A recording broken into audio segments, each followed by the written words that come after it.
Oh God, why? All right, so the reason why we're laughing, I didn't know he was going to be against Mill. all right, that's fine. It's fine. So the reason why we're laughing is we said, okay, we're just going to put Andy on next round regardless. We did not think we'd be playing against Mill. Did we, Zach? No. Whatever. All right, so we got the good old Mill versus Bant Humans matchup here. Jesus Christ. Okay.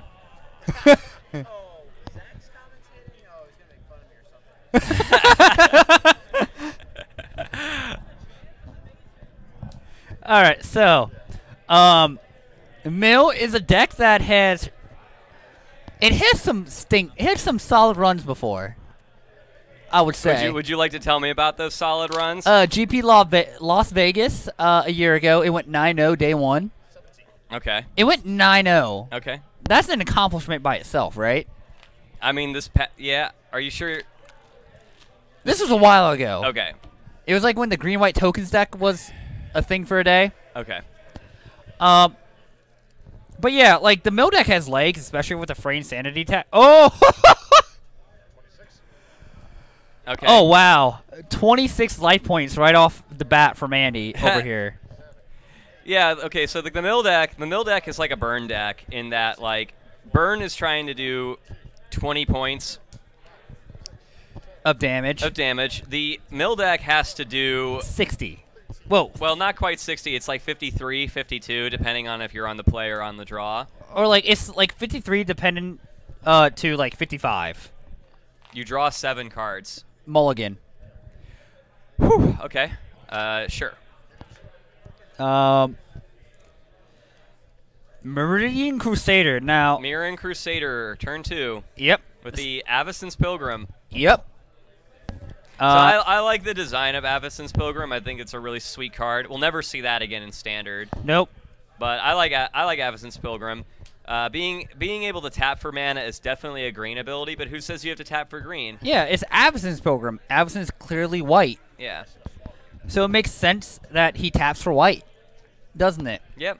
Oh yeah, absolutely. But yeah, But if Avacyn's Pilgrim itself was white, I think that wouldn't really make a lot of sense. But it's green. It's green. We got a green human monk for 1. And you notice it's not Birds of Paradise because the subtext is human. Yeah, so we're going to see a lot of humans. We're going to see a best of here. Yeah, like, who are your favorite human creatures in Modern? Andy's probably playing them. You got Thalia's Lieutenant, Jace of Vryn's Prodigy I see in his hand. Whew. Phantasmal Image, honorary human. An honorary human, yeah. Let's see, another Jace of Vryn's Prodigy, honorable. He's a human, right? Yeah. Is Jace a human? Yeah. He could be a gnome. No, Jace is human. Especially Vryn's Prodigy of all human is definitely human. Yeah, that's the human Jace. After that, he becomes a planeswalker. Yeah. Its own thing. How do you feel about the new Jace that got spoiled? I think it was an excuse for them to make the planeswalkers legendary, or like the reasoning behind like making them legendary has less to do with any outside factors and more to like enable that card to exist because of the ultimate. Yeah. Like under any other pre-existing rules, like that ultimate like really wouldn't work. And because of the new Planeswalker rules, like you can have a card like Cunning Castaway. Double Crusader off the Coco for Andy Falk here. Sure, man. That's a clock. It's something. I mean, he's working with half of his deck at this point. And then he's going to get in here for 8. Yeah. Not 4. No, actually 9, because the Avacyn's Pilgrim can actually attack. If that Avacyn's Pilgrim feels like getting feisty, yeah. I mean. Oh, Gabney. Whoo! It's a 2-turn clock, regardless. Actually, holy. 6, 12, 14. 14 put you to 1. See, it's still a 2-turn clock. Like that, all those extra points didn't matter because like Luke is still alive.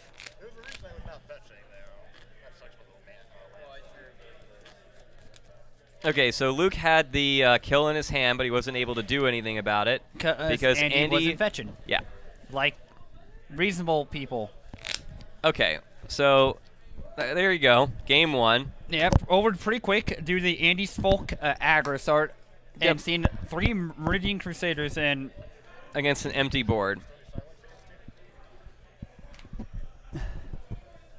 I'm over here. I'm just over here updating my Abzan deck real quick. So I think the sideboarding for this game will take longer than Game 1 did. Oh yeah. I can't imagine Andy having any idea, what to bring in. He's gonna just have to make it up on the fly. What I do against a mill deck, I just kind of make sure my main deck's like 675 cards or something like that. I just typically bring in cards. Increase my total effective life total. I usually shuffle all of my cards in and then take out the exact same ones. Typically, I don't have to change very much. Their deck is so slow. Your decks are fast and my hard decks are fast and rough. I don't know about all that. Oh, they're rough. Trust me.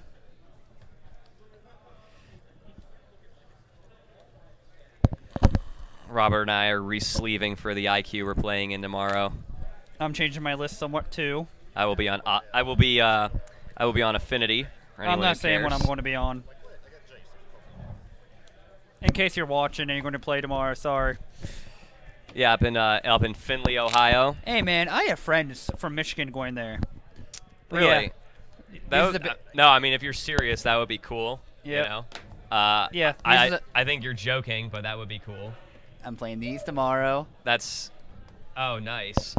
Instead of this. Oh, nice. Yeah, because I'm swapping these out for those. Yeah.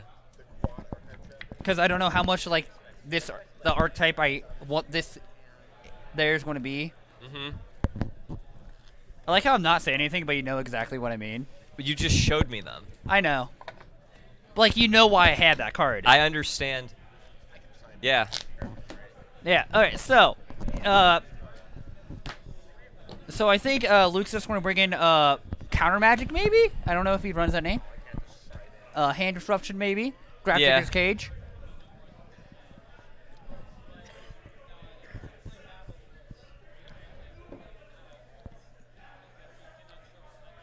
Good job, Ethiopia. I can't pronounce your name. Epo. Your name's Epo. That's how it's gonna go. Congrats on the Fatal Push. I really hope you get the 3 more you need for this month.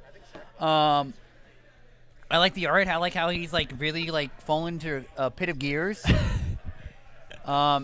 If not, hey man, if you just want to sell them, that's also cool. Okay, 3 minutes. There you go. Sideboarding and shuffling took almost as long as Game 1.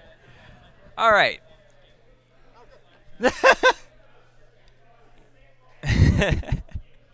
Epo. All right, so we got a negate here by Andy, which I like. All right, so we got Cavern of Souls and a fetch land. So that fetch land is dangerous. Dangerous, you say? Yeah, dude. That just enables him to, like, get rid of half your deck. Ooh, Champion of Parish. Champion right of the Parish. Modern All-Star. Also sees play in Soul Sisters. Yep. Another very popular deck here at GameSwap Mason. Here's a deck you really like to play, Zach. But when I'm on Affinity, I don't care as much. On Burn, I mean, I don't know. You hate life. I mean, sure. I mean, you kind of just have to give it to him. I mean, he doesn't want to lose the Burn. Yeah, dude. When someone doesn't want to lose to Burn, they typically don't. Yeah. Like, they play cards like Life Goes On. Life Goes On. Life Goes On? I have yet to lose to that card yet. Well, you've been playing Burn a lot recently. No, I haven't. Because you don't want to lose that card. No, I just... being completely honest, like, in the time that, like, I've moved away from Burn onto Affinity, Death Shadow has become a thing, and I haven't had a lot of reps with Burn versus Death Shadow. So if I were to, like, just pick up Burn and take it to a tournament and play against Death Shadow, I'm not 100% confident in like my role in the matchup. Yeah. So we got the best mill spell here from arguably one of the best. Well, that's the one that separates the men from the boys. The Glimpse the Unthinkable. Do you know how much that card costs? $40. Yeah. So and Luke probably spent weeks trying to get his playset. Yeah. He's really dedicated to this mill deck. He is. He plays it in spite of all of my recommendations to the contrary. You know, and he sticks it out. And you know what? Tonight's his night. He's 4-0 XO. He's 3-0. All right. XO. Yeah. Yeah. He's XO. We have this round. We have another round. And he's up a game. Just saying. But Glimpse the Unthinkable is really what separates like people who are serious about this strategy from people who are not serious about the strategy. Yeah, like I'm not gonna buy them. This card is not cheap. You know. Mind Desire.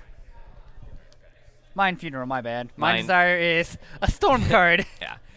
Mind Funeral, which Luke also has. Yeah, which is a very effective mill card, especially in Modern, because sometimes the low land count some decks play. It's fine. It gets like 10 cards. It's just like, yeah.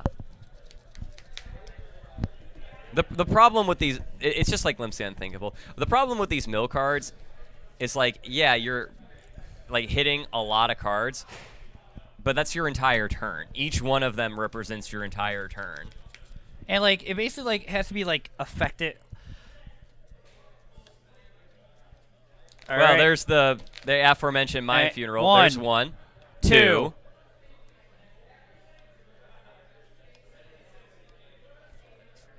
3, 4. And let's see how many cards that was. 1, 2, 3, 4, 5, 6. 11. So you got 11. So like for one more mana, you got less cards than Glimpse. It got 1 card more than Glimpse. Glimpse is 13, I thought. Glimpse is 10. Yeah. All right. If it was 13, 4 Glimpse the Unthinkable wins you the game. That's not the case. That's why the archive trap. Archive trap is 13. 4 archive traps will win you the game. That's what it's set up to do. Do we have another Mind Funeral here set up by Luke Borgemenke? Yeah. I can't say his last name. Then don't. All right. Then don't even try. By Luke Negate. Ooh, I'd rather say that Negate for an actual just making sure your opponent, like, sees the card. Yeah. All right, so let's see what plays. Andy's start isn't as aggressive or as explosive as it's before. A lot more mid-rangey. It's that's one word for it. Still humans. There you go. Yeah. That's it. The best human in the deck, arguably. Hoo-wee. We got a flip Jace. Yep. Yeah, I remember that guy was $50 like $70 a pop. I remember when they were 100. You know what? I traded one when it was 100. Really? How did you get one? Just trading, dude. I had like my friend had like a collection, and what I did was I took his collection and I was going to sell it at the next Star City Games event I went to, and so I had like a couple of months to just build value, and I got to keep whatever profit I made. Yep. So like I just traded up for stuff. I just traded all my small cards for big cards because you get like a higher percentage off of big cards. Yeah. And that's what I did. Like I traded like a Lily and a Flip Jace for a Tarmogoyf. This is when Tarmogoyf was like $200 still. Yep. This was at the peak of Jace. And like Liliana was more or less where she's always been. I think that was the trade. All right. All right, let's see what Luke has here. Looks like another mind funeral. Wham! Right on the table. All right. Okay, let's see how many. 1, 1, 2, 3, 4. Oh, not okay. a lot. Got like 10 cards. If not. So. And Andy still has a deck, and he's still drawing cards. Yeah. Still applying pressure. I think this game would have been a lot different if Lucas saw Afraid Insanity. So No, not really, because like what that would do is like he takes instead of casting the first Mind Funeral, he plays the Fraying Sanity. Is that the card? Yeah, the double mill. Yeah. Okay. So then so then he spends this turn casting the Mind Funeral, and it's double. It's the same thing. It's like it would be the same thing. Now it makes any future mill spell that he casts. Yeah, that one's better. Yeah. I don't know. You're taking a turn off from milling your opponent to mill them twice as much the next turn. All right, so Andy's going to come in for a lot of damage right here. Yeah, I mean, I wouldn't be surprised if he just closes the game right now. He turned the corner, is what you'd say. There was no corner to turn. There was no obstacle to overcome. Turning the corner implies that you like broke apart the board state and have now stabilized and are in a winning position. This was Andy's game to lose from the beginning. You mean Luke's game to lose? No, Andy's game to lose. There you go. See? You mean win? Andy's game to lose, meaning like he was going to win outside of unforeseen circumstances. That he had the game, all right? All right. He had to lose it. I'm not following you. I'm sorry. That's fine. You don't. It doesn't matter. All right. Because that went exactly how like that went exactly how I expected it to go. All right. Hey, we're trying to get another match for you guys. We'll be right back.